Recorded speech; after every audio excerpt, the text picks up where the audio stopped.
Hello, everybody. Welcome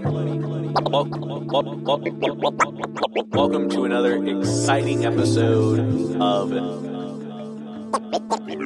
Jimmy's Jam Box. This is not a podcast. This is a show.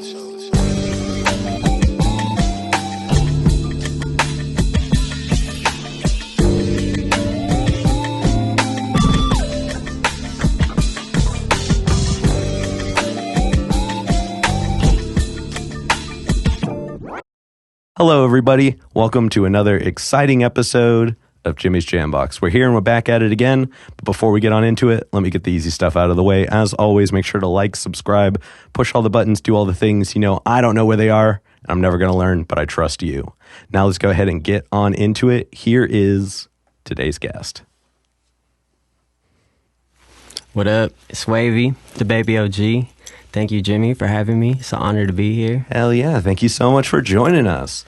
Why don't you go ahead and tell us a little bit about, like where you're from, what you do, Give us that Tinder profile of your involvement with music. I'm from Gresham, Eastside Portland. Okay. Shouts out Gresham. And I make music. I help build a community. I support. I try and just build.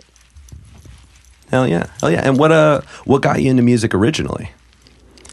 Music's always been kind of like part of my life since I was like younger. I used to be in band, orchestra, all that. Okay. Yeah. So okay, cool. That was cool. But I really only started getting into like the local scene. Like this is like my sophomore year, so it's like going on 2 years. Gotcha. But even prior to that, like I was just messing around with music like for a few years since I was like 15, 16. Hell yeah. Just like working on stuff, learning mostly, because you got to learn like all the technical aspects of it, especially if you want to like do your own stuff. So most of it was just learning at first, but you gotta trust the process. You gotta go through with it. Hell yeah. What instruments do you play? Oh, right now I played a MIDI technically. But I mean, like back then I used to play like the violin. And I used to play the flute and shit before it was cool. Hell yeah. Yeah, I mean that's just range. You know what I mean? I just like the more like melodical upper range. Yeah, that makes sense. I think that like kind of influenced my like musical style nowadays, because I'm more like into melodies and just like upper melodies are like, because I like a lot of like heavy bass and distorted bass and just like low ends. No, so it's totally. like to counter that and to balance that, you gotta have like some crazy melodies on the high end. So. Yeah, no, totally. Now, this next question, it's one we get it out of the way early, but it's a fun one. We like to start it off this way. What was the first album you ever bought with your own money? The first album I ever bought with my own money was a Logic album. It was the Incredible True Story. Yeah. Back in like 2015, 2016, something like that.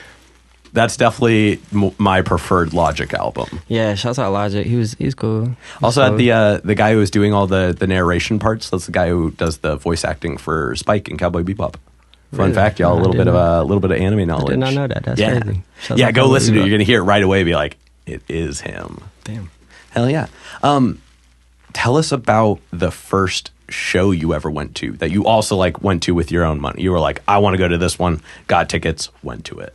I think it was a Logic show. Oh, okay. For that album. Like that summer. I had just got like my first job, so I was just wilding out. Okay. I also went and saw like G-Eazy, A$AP Rocky. I saw Travis Scott. Back in like the Birds in the Trap era. I just went that year. I went to a lot of concerts just because I have money finally to spend and shit. So hell yeah. Now, this is kind of a more of a like heady like introduction question. Do you have like a defining moment where you like decided you wanted to do music the way you do it now? Not. I wouldn't really say not really. It's just kind of been like a grow. It's been like a plant just growing throughout time. I got you. Just a gradual progression. Yeah. No, totally. So, I get that. Well, then why don't we dive into a little bit more of you as the current artist that you are? And let's start out with the easy one. How did you pick your name?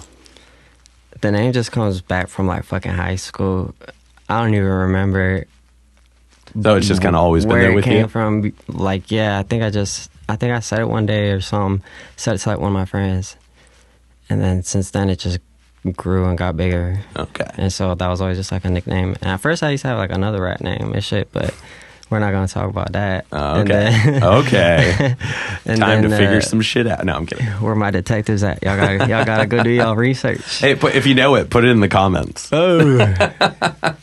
And yeah, but then like I felt like this just stuck better, and it just represented me better, so I stuck with that one instead. Hell yeah. It definitely like rolls off the tongue nice. You know what I mean? It's got a good sound to it. Thank you. I forget who I was talking to somebody else about this on an earlier episode, where like a name that like sticks and is easy to like spell. And remember. Yeah, exactly. It goes a long way. It goes a long way. So like I don't even know what Elon Musk's kid's name is still. He had it was like, 14 It was like some math equation. Yeah, exactly. It was like the Pythagorean theorem. Something. Yeah. So that it definitely helps. Now tell us a little bit about your writing process. Tell us the two specific points. One, what do you do when you start a song? And then what's kind of your like overview for like completing a song?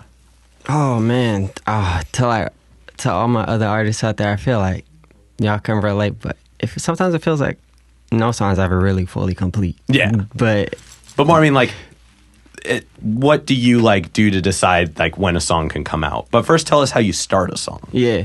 So like when I start that, first I just go through like beats. People will send me beats, or I'll look online for beats, and I'll just like spend hours looking through beats, just listening to beats and like trying to vibe with something, or like hear like a melody or like a hook or something in my head, something that just catches my attention. And then I'll put that on loop, throw it into Logic, put it on loop, and I'll just like record, and whatever like comes out.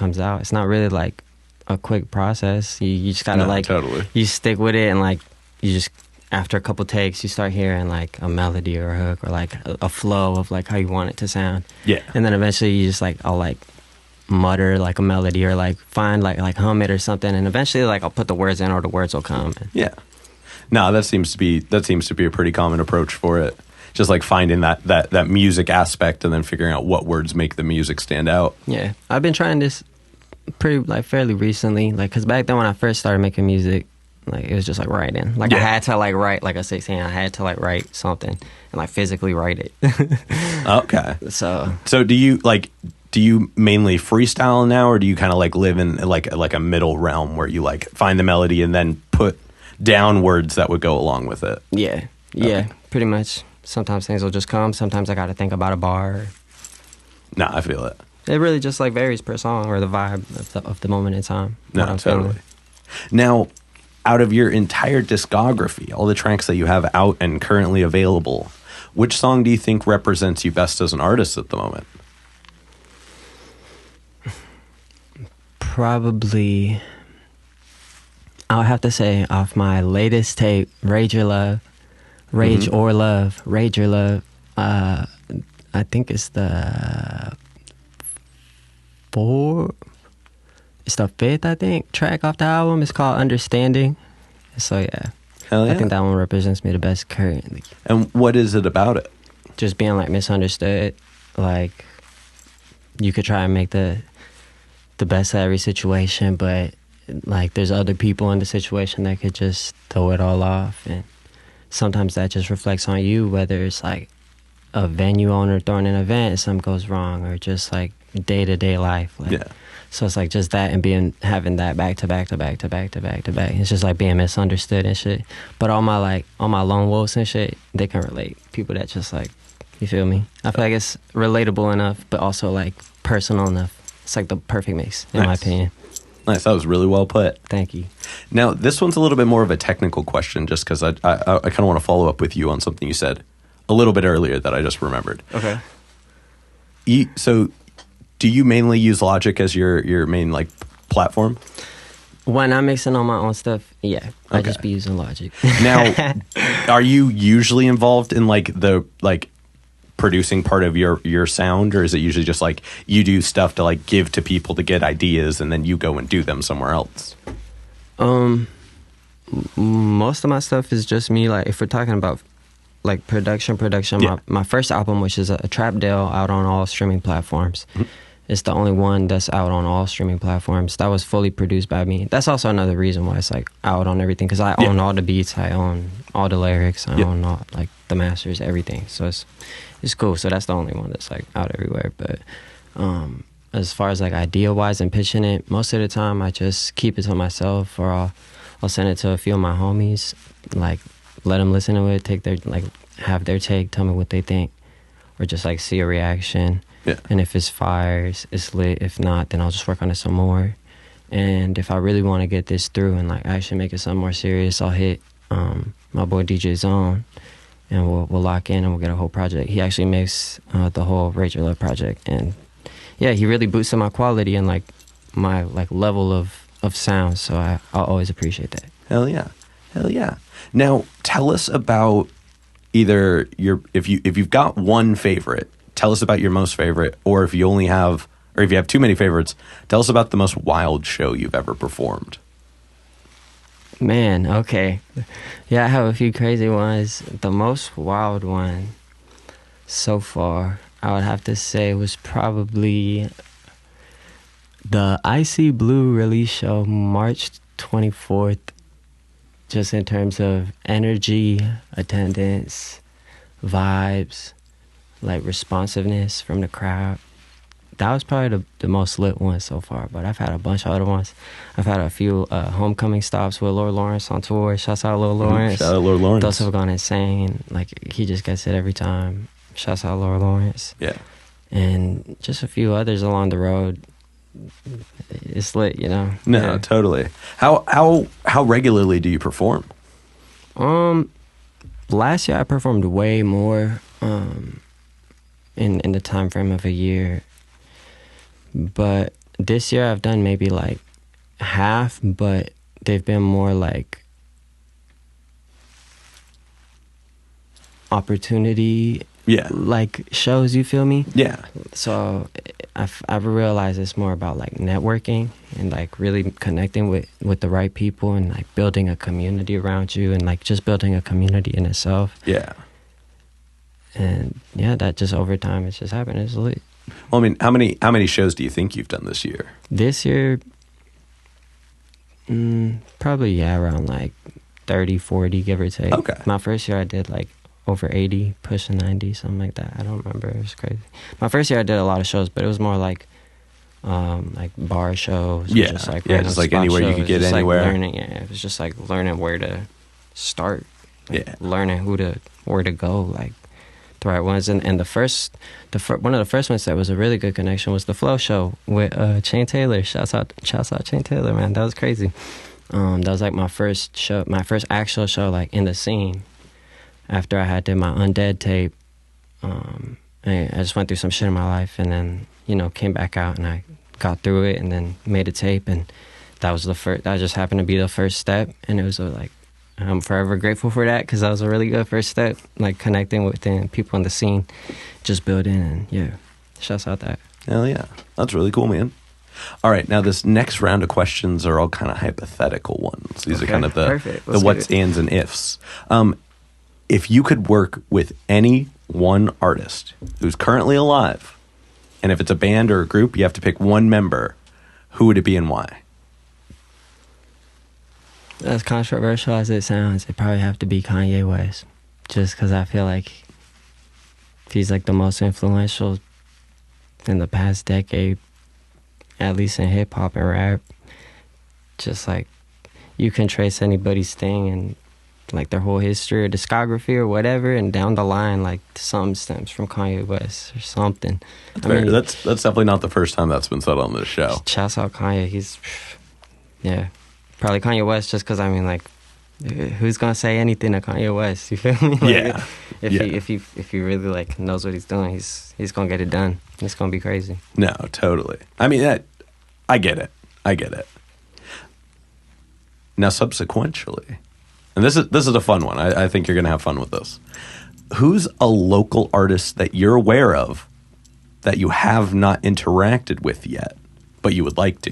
Just like interacted with that all? Yeah, like somebody that you're like, you know of them, but you just like either haven't like come into the same circles or crossed paths, or like just who's somebody that you know of that you would be interested in connecting with?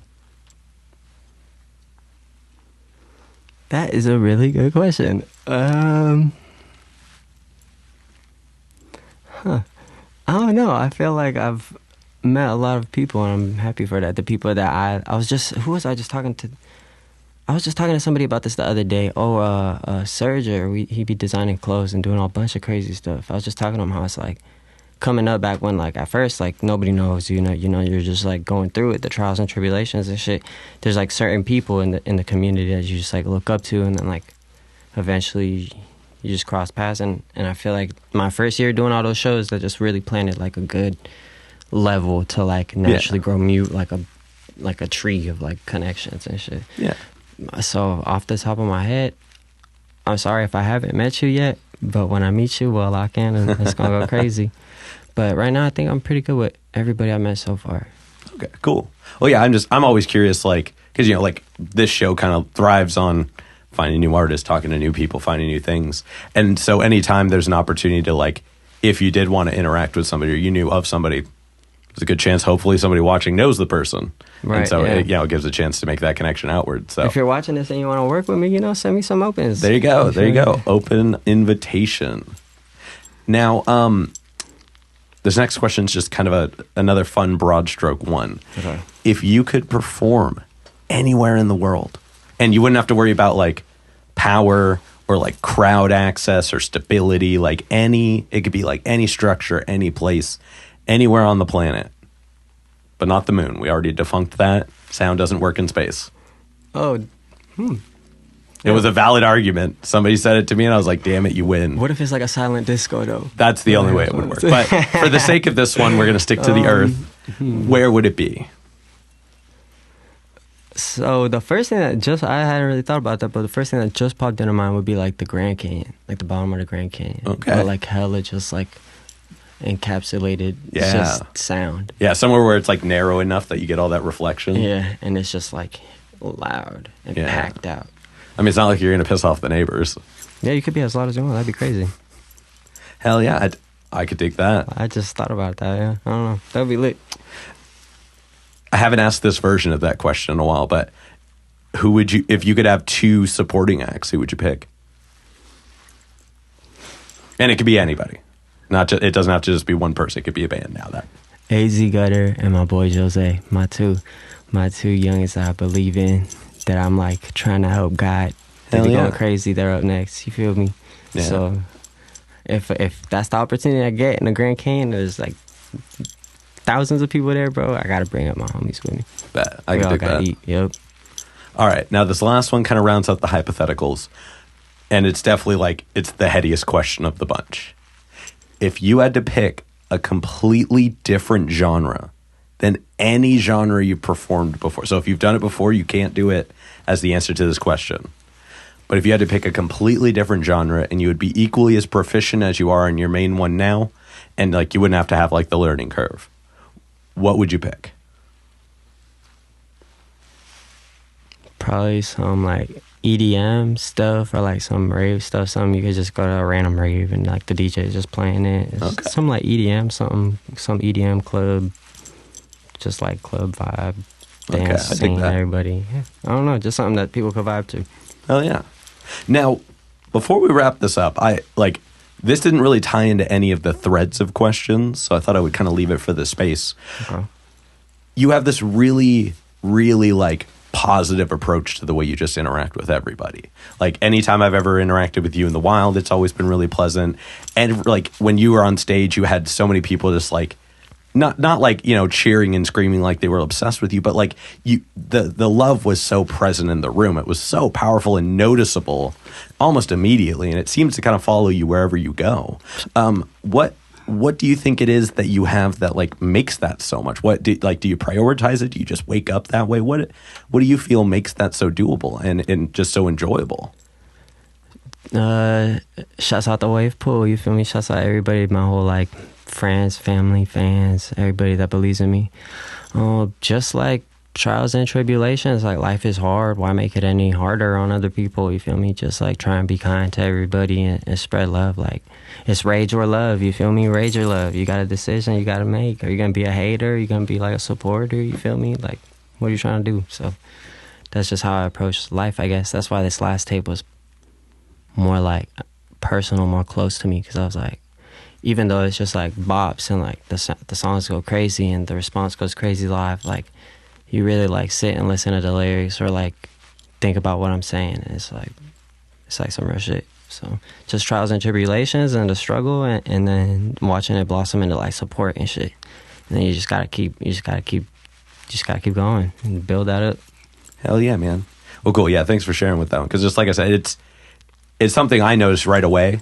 And usually, like, you could see some days where like people are like feeling themselves. Some days where they're just kind of like not feeling anything.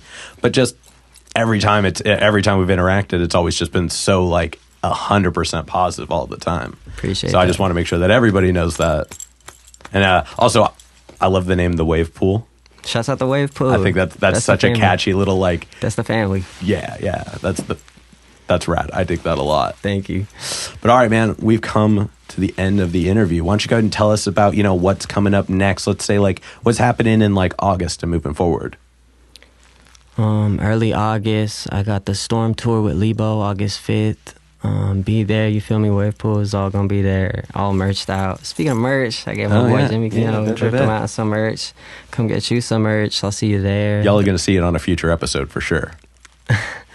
And then just like planning and plotting some more tours and just seeing where I can get in and thinking bigger and meeting more connections. And I got a few projects I'm working on that you will see later this year, come Halloween. Oh, okay. Might have to do a little Spookies Jimmy's Jambox live for that one. Yeah, and you got to do your research for that one too. Oh, okay. A little bit of homework. I like it.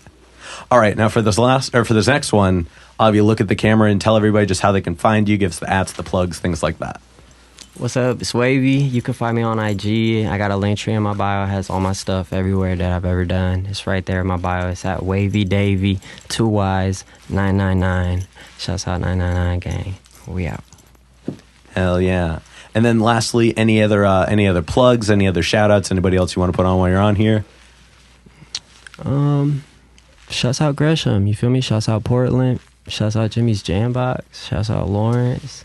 Shouts out everybody that's had my back and gave me opportunities. Shouts out the Wave Pool. Shouts out my mama. Shouts out my family. Shouts out God. And shouts out everybody. Feel me? Hell yeah. Solid list. All right, now we've actually got one last question to go, but I'm going to steal the camera for just a second. As always, y'all, please make sure to like, subscribe, hit all the buttons, do all the things. I don't know where they are and I'm never going to learn, but I trust you. And now let's go ahead and ask this last question. What is your guilty pleasure song? I've been thinking about this all day.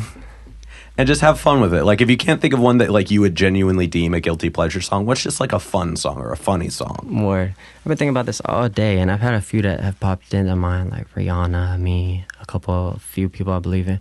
But one that really struck me was probably Halo by Beyonce. Okay. That's how it just is, yeah. I mean, who would give anybody crap about listening to that song? That song is just beautiful, bro. My cousin put me onto that way back when. And, ever since then, it just hits different. So yeah, that track was a game changer for sure. I mean, I'm an old school Beyonce fan though, so what do I know? Shouts out Beyonce. Hell yeah, shouts out Beyonce. If you want to be on the show, I'm sure you're watching Wavy's episode specifically. Come on, Beyonce. Let's make it happen. Let's make it happen. All right, y'all. We're gonna go ahead and officially close this up. Wavy, thank you so much for joining us today. This has been so much fun. We're getting up on out of here. I'm Jimmy. I'm Wavy. And we're signing off. Later, y'all.